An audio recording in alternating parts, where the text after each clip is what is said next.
morning, everybody. It's Janet Metzger, Coach Janet, and I am here today with my very, very good friend, Meredith Berry, and she right now is the COO of the Advocates for Transitional Living. This company is located in Green Bay, Wisconsin. Yes, it's the home of the Green Bay Packers. So I've known Meredith a very, very long time. She is incredibly successful. She's got a wealth of experience in network marketing. She has been I like to call her a serial entrepreneur. Would that be fair, Meredith? That's fair. Yeah. That's fair. Okay, as long as I've known you. But she does have 10 years of experience in the network marketing industry at the very top level. She's worked in the field. She's a master recruiter, but she knows how to develop people. I'm telling you, she is the complete package. She's been a national trainer for several companies. She's led teams of over 10,000 people. So talk about getting it done. She really, really does. So I want to welcome you, Meredith. It's so good to see your shining face again. Is it shining because it needs powder? Or No, not at all. Not at all. Just that you've got that bubbliness, and you're always such an inspiration to people, no matter what industry you are in. So, including myself. So, I want to ask you a bunch of questions. You know, our audience, it's called the Network Marketers Den. So this is kind of like their home away from home, if you will, and we'd like to support the network marketers. For me, I think it's the best industry in the world. I absolutely love it. You know, I was in the industry for many, many years. I left, and now that I'm semi-retired, I came back, and I can't believe how much I missed it. So I'm curious, would you tell our audience what led you to this industry? Tell us your story. Okay. And some of this you may not even know, Janet. I mean, I know you know the rough and tumble part of the story, which really is my favorite because it's what's led me to where I am. I was introduced to direct sales and network marketing when I was like 19 years old. And you'll hear more about my story, but there was a lot of trauma, a lot of things that had happened to me by bad luck, bad choices, a variety of things. But I had gotten pregnant when I was 15. So I have a beautiful, wonderful, great daughter who's 27 by now. But that sort of started this decade of, you know, everything that could go wrong just did. Right? I mean, I was just behind the eight ball. And truth be told, not a lot of people know this about my story. When I was 18 or 19, I started to lose my teeth. And of course, I didn't have proper insurance, never had proper dental care. And so there was this moment in time where I lost my front teeth, couldn't afford to do anything about it. And I was at a post office, and this beautiful woman, her name was Gina. I will forever remember her. She had all of these pink packages, and she was happy and talking to everybody. And I didn't want to talk to anybody because if I opened my mouth, you would, And she did what is called warm chatter me. And I will forever remember this woman because that's what they called it in Mary Kay. Mm-hmm. And she never skipped a beat when she realized that I didn't have front teeth. And you know, she prospected me. And she talked to me about helping women feel beautiful and about a business opportunity. And I didn't know much about network marketing at that time. And I thought, well, this is nuts. So she invited me to her weekly training meeting to get a free makeover. And man, that sounded so good where I was at in life at that time. So I went. I was mesmerized. These women and the way they dressed, and she was a director, so she had this suit, this red jacket I couldn't even imagine. And so I was among women who were excited. There was a ton of recognition. People were getting pencils. And I mean, that was so ingrained in my brain about sort of the psychology behind what humans need to perform. And I sat there and I just thought, man, I could be one of these people someday. And so I joined. And no shock or surprise to you, I set out to build as fast as I could because Gina said, this is what your life could look like. Oh, she lived in the loveliest home in this beautiful suburb down in like Delafield. I mean, it was this moment. So I joined, I built, you also don't know this, but her upline's name was Janet Mosier. She was one of the top executive national directors. Her husband was a dentist. And so she said to me, I'll tell you what, kid, if you build this business to this level, Jack's going to help you with your teeth. True story. So I became a director in qualification at 19 years old. I was published in all of Mary Kay's monthly magazines. They had me on stages, and that was this experience for me. Wow. I did not know that. I know I you did not know. And I don't talk about it much because I ended up, the trauma that ended up right after that was enough that I just had to like table it. But I had this incredible opportunity at that time. It's what gave me this like passion and desire. I ended up going through a pretty tough divorce, was a domestic abuse survivor, and it ended sort of my business with Mary Kay in a pretty traumatic way. So I sort of had to like put that out of my mind. But that was the first experience I had. And it was amazing. And I thought, well, I can do this. I can do it. I can build teams. I can sell product. And then I tabled that, scrapped through life until I, of course, met you. Right. Wow, that's an incredible story. But she did a great job. That's one of the things that I think is so important, is to help paint the picture for others, and literally by showing that she has success. And the other thing and that I'm feeling is that she really transferred her belief in you to you. Because at 19 years old, I mean, it's been a long time since I've been 19 years old, but I don't think I was that confident, and I couldn't have done it. So that's really, really a great story. So, I know you've got a passion project going on, and if you want to share a little bit about that, I think our viewers would love to learn about it. Yeah, so after that experience, I tabled that industry for a while until, of course, I met you, and you hired me on the corporate side of things.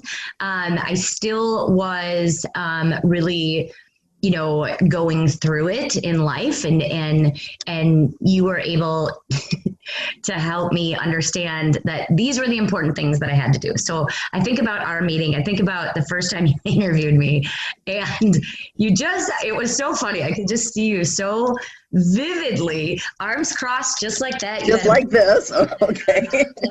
I noticed your jewelry, and you were sharp, and I wanted to be you. And so one of the questions you said, do you have any questions for me? I said, yeah, how do I get your job?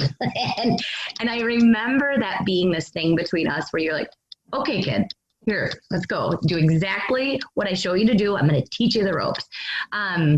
So that was the next time I was introduced. What I've realized about my life is something has always led me back to it, right? It has always led me back to network marketing.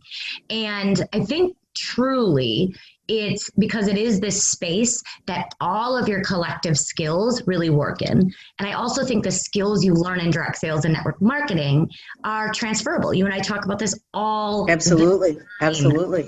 My success outside of direct sales is, I'm telling you, it is dependent on what I learned here. I had a very successful investor, and I think I had introduced you to him at one point, and I had all these ideas about some of my, businesses I wanted to start. And he said to me, go work for Avon Corporate for 5 years. 5 years. And you go learn, because they will teach you what you need to know to be a successful business owner. And I thought, well, this is really interesting that this multimillionaire is acknowledging and recognizing the network marketing. Like, I was so blown away by it. And he said, 5 years. And that is what I made it over 5 years. And I think as it kept coming to me, I started to develop this idea in my head that I really wanted to be Mary Kay Ash. Okay. I was like, I'm going to be the owner of a direct sales company at some point, or a network marketing company. I'm going to be the founder. But I started to realize that I had to be really passionate about the product, right? Right. And we know that there's your line of products, and then there's always your product, which is your opportunity. Okay. I am built to be excited and passionate about the opportunity part of the product line of any direct sales company. I mean, right. Changes people's lives. correct. Because that's the product, right? And then there's the product line. And I think those are two different things. And I hadn't yet figured out what the product line was. Like I was like, it's not makeup. It's not, it's not clothing. For me, it's not. And so as I progressed in my career and got really into sort of the social work space, I started to see what was happening in the shift in society with social impact. I started to go back and examine my own trauma in life. What would have helped me? What did I really need to really develop as a human?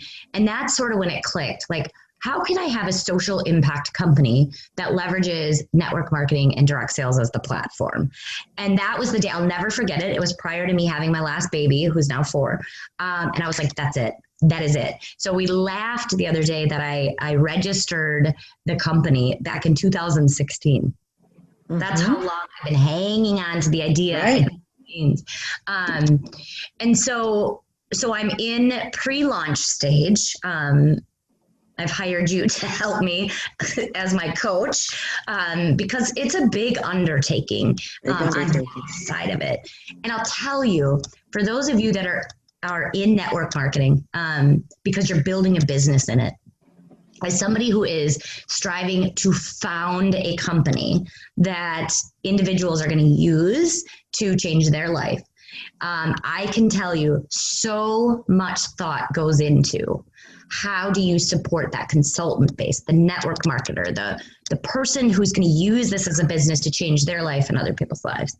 And so as I'm going through the process of building this startup, it is incredibly heartwarming for me now to understand why any of the companies I belong to, why they made some of the decisions they did. Like, it's all starting to click. Like, yeah, makes sense. Yeah. That is great. I'm so excited. I'm so excited. So throughout this journey, you're 10 years in the corporate side of it, now starting your own. What do you see as the biggest challenge in network marketing that needs to be fixed, or that a consultant or whatever your company calls? What would you say is the biggest challenge? And the biggest opportunity? Yeah, I think that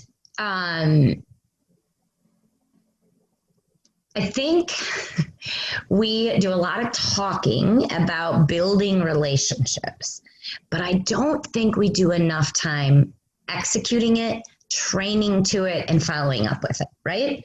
Right. So when I think about being an upline, it's so funny, Janet. I was practicing my own script for my passion project in my head, and I was thinking, we say these things as an upline or a corporate, or we put these things out. We say these things and it's really key that we build relationships. But then everything we do after that it's not an activity or an exercise. It's not that daily skills that we're teaching our teams to do that, right? We're teaching them how to do these other things, and we think that's it. But in order to fix what's wrong, you have got to be a person who really leverages, understands, and is passionate about building relationships. And what I love about that, what I love about that, is anybody can do that. Anybody can do that, because every human on this planet has built at least one successful relationship. So I want you to think about that. Anything that you're going to use to be successful has to be duplicatable. People know how to build relationships. They just allow things to get in their way. So I think if you're going to build a team, I think if you're going to be an inspiration, I think if you're truly going to help coach people to do the right thing, it really is slowing that process down. Like you always say, slow down to speed up. Understand and examine the relationships you have in your life that are productive and successful. And you got to use that same thing with your team. You got to be interested in people. You got to ask questions.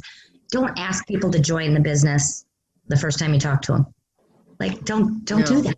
It's kind of like dating, isn't it? I mean, you gotta. Oh, yeah. We should create a Tinder for network marketing. I like that. I'm writing that one down. Meredith, I don't know anything about Tinder. You remember, I've been married for 38 years, but the idea is phenomenal. I like that. There should be a Tinder for direct selling. Yeah, there you go. I can build a relationship before I sign up or jump in. But exactly. I do think that's really, really critical. I think, and I wish that I could see the industry shift more to teaching and talking and coaching to relationship building, and not so much that selling and recruitment. And because the relationship is what's going to do all the things. It's going to open the door for you to be this phenomenal trainer and coach. It's going to open the door for you, to help your team understand, truly how they're going to make money in the business, how they're going to change lives. It's the vehicle to everything. I mean, when you have a relationship with a person, it's everything else is easy. It is everything. It absolutely is everything. And people don't, we're a microwave society. I mean, people just want it right now. And it does take time. It does take time. But you said a word that really caught my ear, and I think it's very, very important, is that you have to be interested. You have to be interested in other people. That is critical, absolutely critical, because if you're interested, they're going to find you interesting. So that's how you want to think about it. And the other thing, and Meredith, I know you live by this philosophy, is you've got to work with your team or a customer, even the same way. You've got to do what's in their best interest, not what's in your best interest. Would you agree with that? I do agree with that. And, I think, and I'm going to be brutally honest here because you told me I could, right? Right. I'm going to tell it like it is. So I get it, you guys. I get it. Like, I want you to picture this 19-year-old girl in an abusive relationship with 0 teeth and 0 money. Do you know how desperate I was to sign people up and sell a lipstick? I mean, imagine that desperation, right? Like that level of it.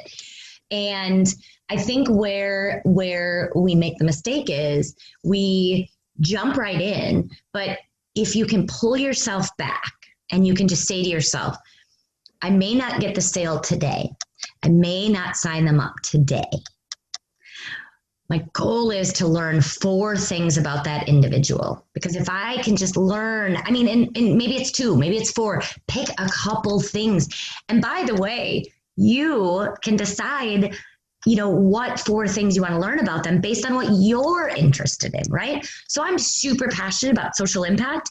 My conversations always comes up to me. I always question people like, hey, like, do you do any volunteer work? That's interesting to me, but it also opens up the opportunity. It's easier for me to ask questions about things that are interesting to me. It allows me to have this common base with a person, right?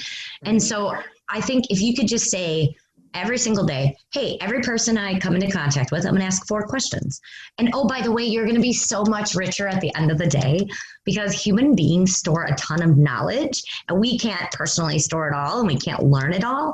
But the more questions we ask, it's like, it's going to enrich, like your life's going to be so rich. When I think about asking people questions, they're going to tell you stuff, you're going to learn stuff. It's going to connect and click, not just even in your network marketing business. That's that holistic thing you're talking about, Janet, when you talk about it's going to enrich you in a different way. 4 questions, write them down, figure it out, memorize them. And by the way, make sure they're not yes or no questions. Right. The open-ended. And here's what one of the things that I hear all the time from network marketers, always have, continue to hear it over the years, is people are, they don't know how to bring up their business. And what you're saying is, don't even talk about your business. Don't talk about your business. And you know what I have found happens is that when you start having a conversation with somebody about something else, number one, it's easier for you. You don't feel like, oh, I got to go sell them. I got to do this. You're just talking to somebody, is that they start asking you questions. So what is it that you do? And ta-da, I change people's lives or whatever the case may be. So that is great advice. I really, really like that idea, is learn 2, 3, 4 things. And, Yes. you know me, I have this favorite saying, anybody that knows me, I say practice the power of 3. Imagine if you ask 3 people those questions, nothing to do with your business, but it will lead there. And that's how you start building that relationship. Well, and I think what you just said, so if I ask questions, it's going to lead me into a conversation, which is going to help me build the relationship. Exactly. And so you talk about your power of 3, there it is, right? Question, conversation, relationship. That will do, just practice that. I promise you, I mean, both Janet and I can tell you this, if you just do that, and Janet, I think, I practice that, because you always say to me, you're so connected. You have so many relationships, and I do, and that's why, because I know things about people that I shouldn't.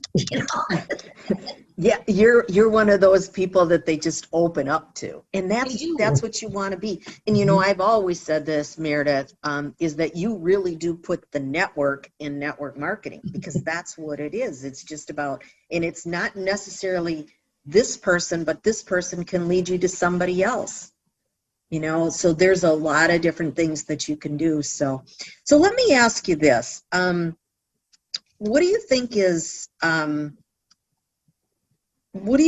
one thing, and I know what we just talked about is really important, but when we talked the other day, you talked about, I believe it was humility.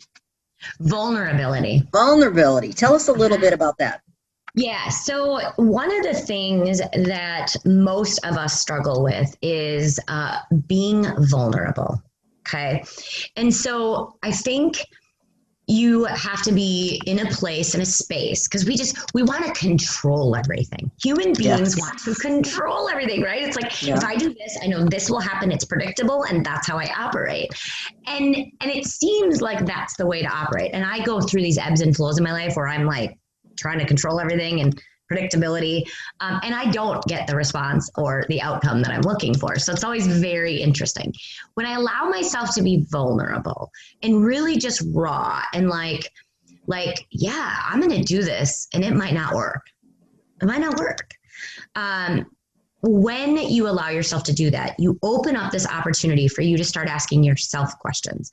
If I do this and it doesn't work because I didn't control it, just allowed myself to be vulnerable in it, whether that's telling my story, whether that's attending an event that I'm terrified to attend because I don't like going places alone, whether it's, sharing parts of your story that you don't normally share. I mean, being vulnerable. I just told people I didn't have teeth. That's vulnerability, right? And I can promise you that over the next however long, somebody's going to reach out to me that sees this, because that's going to have been the connector for them. They're going to be like, oh my God, you know what? I've had this port wine stain on my face my whole life. And I've always allowed that to get in my way.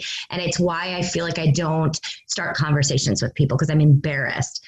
And so there's going to be a connector there, because I'm going to say to that person, you got to be vulnerable. Like, it's okay. So I think really just allowing yourself permission to make mistakes, not have it all figured out, try different things, tap into the network that you've created because you've asked the right questions and built the relationship, asking for help. There's a concept. You can't do it. You can't do it all alone. Meredith, that is incredible advice, and I have studied and I'm certified in all this mindset stuff, and that's so much of it is, we call it the terror barrier. People are afraid to fail, but the truth is that the only people that fail are those that don't do anything. And what I would also say about that is that, everybody wants to be perfect. I'm an upline. I want to be perfect. No. People don't join companies. They join you. And like you said, they want to be able to relate. So, Well, Meredith, any last words of advice for our audience? Yeah, two things. One, I think all of you that are in this industry, if there is one thing that I do believe you should study, it's the study of resiliency. At every point in my life, I've been knocked down a lot. There's a saying, fall down 7 times, stand up 8. And I think when people talk about my success a lot, I hear that word, Meredith, you're very resilient. You just get back up. Like, you're like, oh, I failed on that. Oh, I went broke. Oh, I'm going to go make more money. Oh, I screwed up in this parenting. So, I'll try with this kid, hope it works on this one. But I think there's this power in being vulnerable, but also being resilient. So I don't think we talk enough about resiliency in network marketing. Yeah. You're going to get all those no's. You're going to make some mistakes. You just gotta get back up. That is the one thing you can control. What you do is the thing that you can control. So. Absolutely. So, well, Meredith, I want to thank you again for joining us. You've shared some great tips. You are spot on. That's why you've been successful. I am so excited for you and your passion project. And do you want to tell everybody what it's called? Sure. My passion project is called Be Soul Good. Okay.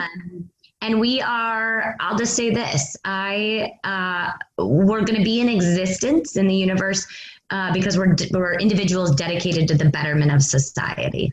Right. And the people that are going to be working alongside you, what is it that you call them? They're coaches, I know, but what do you call them? I'm so excited. So they're going to be called Humanity Coaches, and they will be able to facilitate and execute humanity workshops. And so there's a lot that goes into it, but we're just really passionate about every single part of it. Just being good, just legacy building, just changing lives, impacting the world, impacting ourselves. So. Well, great. Well, I'm so excited for you, and I want to thank you for joining me and our audience on the Network Marketers Den. And here's to your continued success, my friend. Thank you, my friend. We will be in touch. Take care. Bye-bye.